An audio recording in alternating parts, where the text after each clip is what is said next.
These are certainly remarkable and extraordinary times in the annals of our nation, and certainly across our community.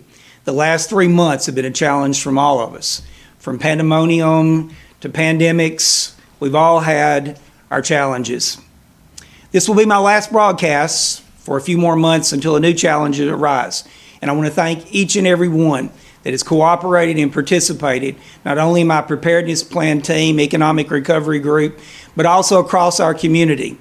The thankless hours that have been put in by EMS and first responders and law enforcement and our essential workers, county employees, our firemen, policemen, everyone has worked tirelessly across these last few months to feed and to nurture and to lift up those people who have faced this challenge, sometimes alone. It's not been easy. As JFK once said, don't pray for easy lives, pray for stronger men. But the worst is not over.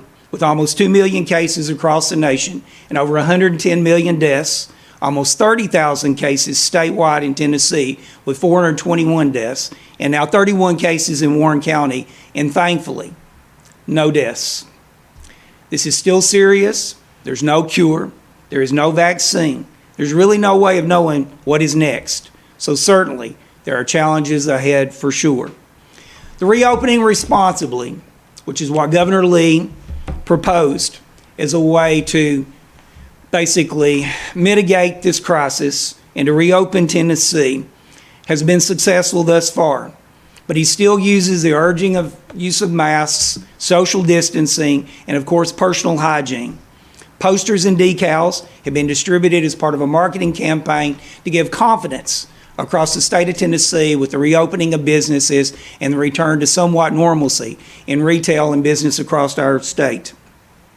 He also encourages still the continuance of testing, and our local health department is still doing that Monday through Friday from 9 a.m. to 11 a.m. each day during the week. He's also still urging us to be responsible, to do what's right, and to respect the health and welfare and safety of others. Americans have always had to sacrifice in hard times. We've always done it. We always have. We always will. I'm confident in that. Has it been hard? Certainly. Is it going to be easy down the road? Probably not.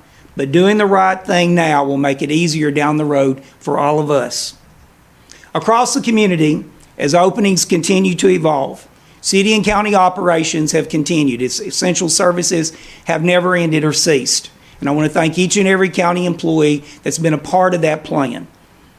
Shutdowns, of course, are still across the state, still across some of our cities, and still some businesses are shut down. Hopefully they'll all be able to reopen soon. But it's better with these shutdowns and have a preparedness plan to be safe than sorry, to be prepared than underprepared. It has to be safety first for all of us. Without protecting employees, without protecting our citizens and residents, we don't have much of a future. And that's the only way the county can continue to operate is to protect our employees. So I still ask people to be patient, to call offices and cooperate with others to do the right thing.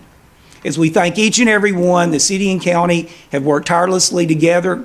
All of my first responders, everyone across this community, to the feeding programs, to our teachers, to everyone.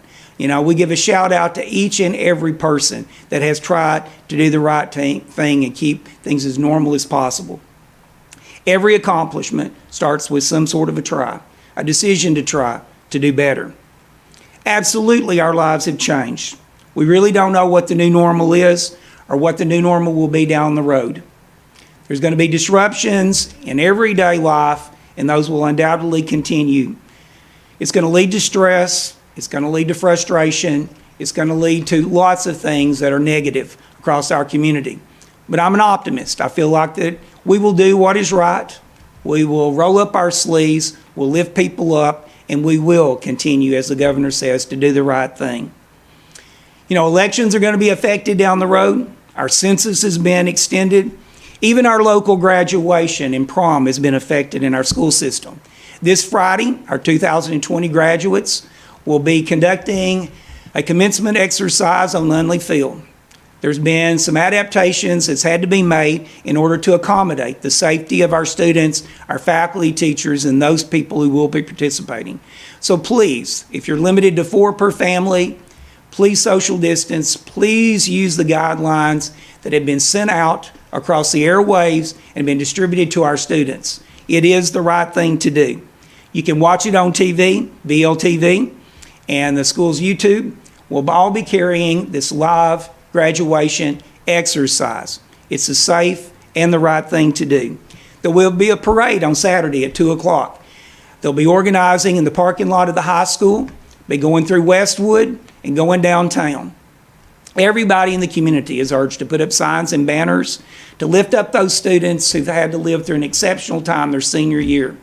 If you can socially distance, be on the sidelines in your car with the banner, with the sign, tooting a horn, I think it will lift up those seniors who have been faced with so much, this final parade of their senior year, lifted up by a community that loves them and nurtures them and is invested in them for all these many years.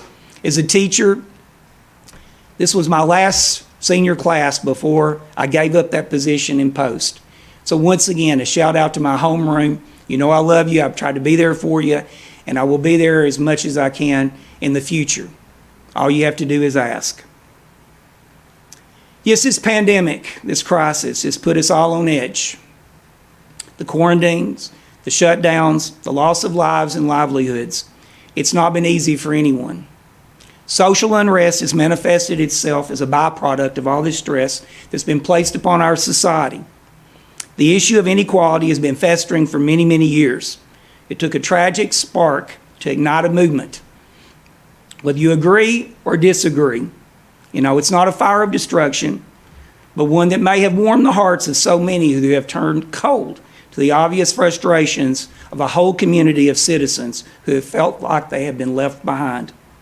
It's unfortunate that as a history teacher, we look back from Civil War to civil rights. There are still forces that wish to divide our nation. We've sacrificed hundreds of lives over the course of generations for that quest of freedom and democracy and justice that defines us as a nation. We have come a long way, but maybe we have not come far enough in that quest. As a nation, we cannot forget our founding fathers and that lesson in democracy that was forged ahead. The first of its kind in history, we have set the standards for freedom for over 200 years. Remember, as always, we are the United States of America.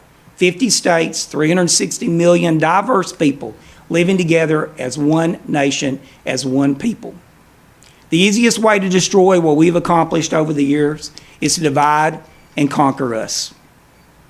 Let us stand firm in our commitment to those guiding principles which have founded the greatest democracy in history.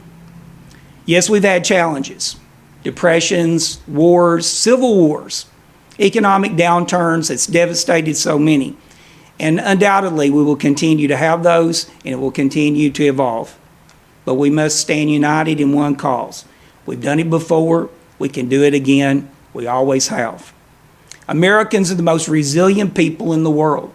We face these hardships with valor and persistence, and we've never looked back. We have united in our causes on more than one occasion and stand firm in what we believe in as a country.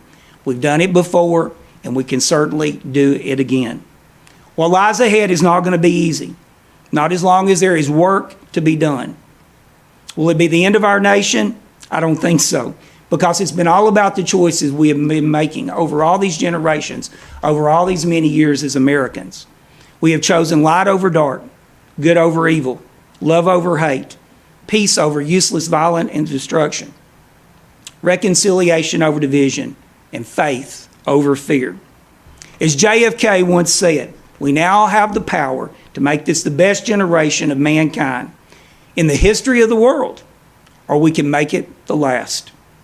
I ask each person in our amazing community, our amazing state, our amazing country to reflect upon who we are, where we've come from, and where we need to go. The choice will determine our future.